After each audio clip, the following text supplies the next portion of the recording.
ngawe ngalezinto angiyeze zona. So themba kuNkulunkulu unganciki kokwakho kwazi. Bantu abasha, you'll never go wrong ngokuyithemba nokuyithanda. Umuntu omusha azithande kuyinkonzo yabantu abasha ngoba as much as kuyi-Father's Day but inkonzo yabantu abasha. Abantu abasha zithande, zithembe. You never go wrong ngokuzakha wena.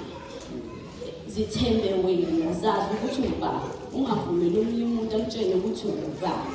Ungavumeli omunye umuntu akutshele ukuthi yenzani ngempilo yakho. Umuntu wesilisa zithande zinakekele. Ungafike umuntu esifazane azokutshela ukuthi kumele ube namavesta awu-5.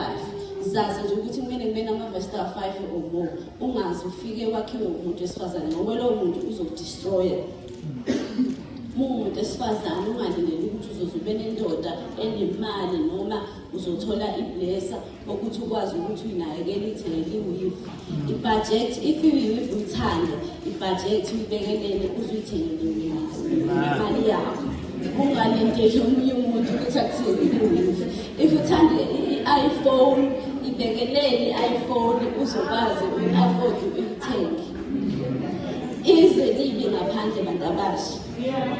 Kubi ngaphandle. Awusatholi iblessa nje, uzothola iblessa liqobe lihambe lokudiba somewhere. Ungathola umndeni wakho. So zithande.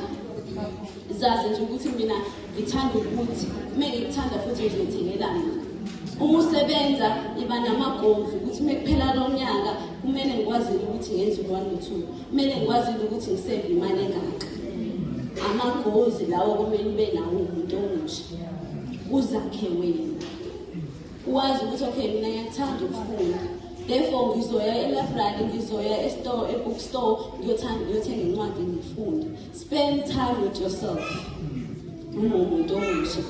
Ngoba la ngaphandle akusekho right. Ngiyabonga.